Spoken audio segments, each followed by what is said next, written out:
You're standing there with a baby who has gone from calm to impossible in seconds. The face crumples, the cry rises. Their whole body seems to protest being alive in this exact moment. And then, almost out of instinct, you start singing.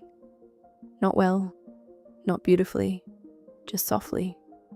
The same line again and again. And something strange happens. Maybe the crying doesn't fully stop, but it changes. It becomes less jagged. The breath spread out, the eyes widen and fix somewhere near your face. A tiny hand unclenches. Sometimes the baby goes so still, it almost feels eerie, like they've been pulled into another state entirely. Most people call this soothing. That's not wrong, it's just much smaller than what's really happening. Because when you sing to a baby, you are not simply calming them down in the moment. You are doing something far deeper. You are helping an immature brain organize sensation, predict pattern, read emotion, build attachment, and begin learning what it feels like to be safe inside another person's presence.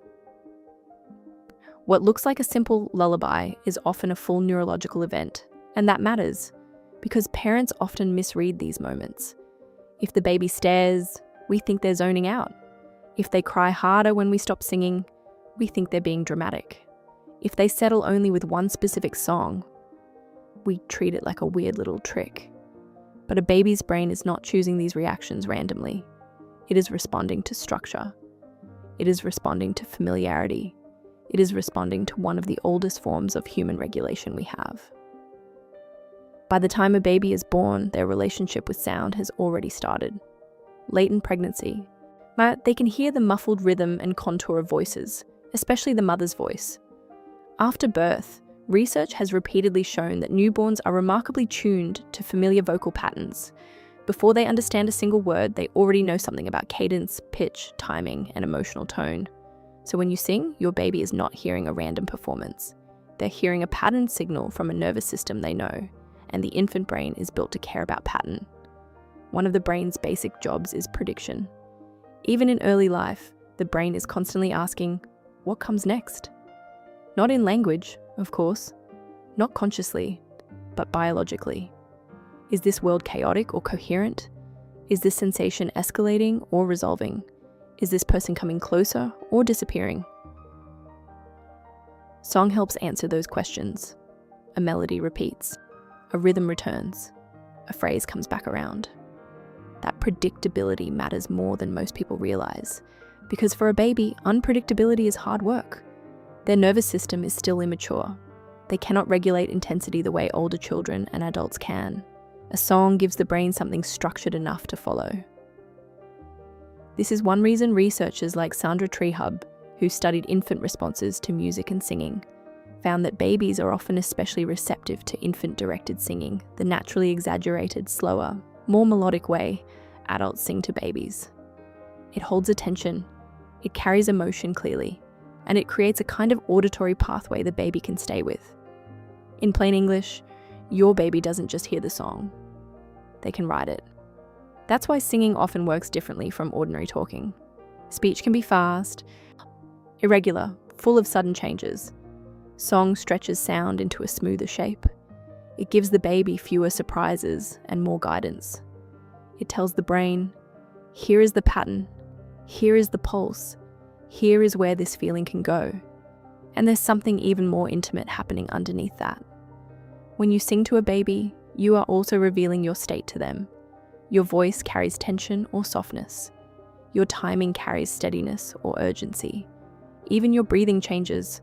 Singing naturally lengthens the exhale, which often slows your own body down. So sometimes the song is not just regulating the baby, it is regulating you first. And then the baby is reading that shift. This is why singing can feel almost mysterious in the middle of distress. A baby may be crying, kicking, flailing, and then slowly begin to organize around the sound of your voice. Not because they suddenly like music in some adult sense, but because their nervous system is borrowing stability from yours. That is one of the deepest truths in early development. Babies do not begin life by self-soothing in the way adults imagine. They begin life through co-regulation. Their bodies learn calm through another person's calm. Their attention stabilizes through another person's rhythm. Their distress becomes manageable when someone helps carry it. So the reframe is this: when you sing to a baby, you are not distracting them from feeling. You are helping them metabolize feeling. You are saying, with melody instead of words, here. This is intense, but it has a shape. You do not have to face this state alone. That idea runs through attachment science. A securely attached baby is not a baby who never gets upset. It's a baby who repeatedly experiences distress met by responsive presence. Mary Ainsworth's work on sensitive caregiving helped establish how much babies depend on that pattern of response. They signal. Someone notices. Someone responds in a way that fits. Singing can become one of the clearest versions of that fit. Not because every song magically works, not because every baby reacts the same way, but because live singing is adjustable. You slow down when they seem overwhelmed. You brighten when they look engaged. You repeat the part that holds them. You soften your face. You sway. You pause. They make a sound, and you answer it. That back and forth is huge. Developmental psychologist Colwyn Trevathan called this kind of early exchange communicative musicality. The idea that before language, human connection is already rhythmic, expressive, and musical. Long before a baby can follow a sentence, they can participate in timing. They can feel turn-taking. They can sense emotional contour. That means the baby staring at you while you sing is not doing nothing. Very often, they are doing an extraordinary amount. They are matching your timing, tracking your face, linking sound with expression, learning when tension rises and resolves, learning that communication has a pulse, learning that another mind can meet theirs. This also helps explain why babies can protest when you stop singing. Adults sometimes laugh at this because it looks theatrical. You were singing, they were quiet, you stopped, and suddenly they act betrayed. In a way they are, not because they are manipulating you. They are far too early for that kind of calculated performance. It's because the structure disappeared. The pattern that was helping organize their state suddenly dropped out. To an adult, that's a tiny interruption. To a baby, it can feel like the floor moved. And this is where singing becomes more than a soothing technique. It becomes a lesson in human reliability. The famous still face research by Ed Tronick showed just how sensitive babies are to changes in responsiveness. When a caregiver suddenly goes emotionally blank, babies notice fast. They search, signal, strain, and often become distressed. What they want is not mere sound in the room. They want contingent response, a living person who reacts back. That's why your voice can do something a playlist can't fully do. A recording may be pleasant. But your baby's brain is especially shaped by live interaction, by the moment when you sing softer because they flinched, by the way you pause because they cooed, by the tiny dance between your nervous system and theirs. That dance is building more than comfort. It is also building cognition. Patricia Kuhl, a leading researcher in early language development, has shown how powerfully babies learn from social interaction. Babies are statistical learners, constantly absorbing patterns in the sounds around them. But human engagement supercharges that learning. A live voice does not just deliver sound, it delivers relevance. And singing highlights exactly the kinds of features a baby brain can use. Repetition makes patterns easier to detect. Stretched vowels make speech sounds clearer. Rhythm helps group information into chunks. Predictable phrases create memory traces. Even nonsense songs can help, because the baby is not just learning words. They are learning the architecture beneath words. They are learning what language feels like before they know what language means. That is profound. When you sing "You Are My Sunshine" or some made-up tune about socks and bathwater, your baby may be absorbing stress patterns, phrase boundaries, emotional tone, and social timing. They are hearing where sounds begin and end. They are connecting voice with face, face with safety, safety with attention. It looks ordinary from the outside. Inside the brain, it is foundational. And maybe the most moving part is this: the baby does not need perfection. A lot of adults feel embarrassed singing to babies. They think they're off key. Their voice cracks. They forget lyrics.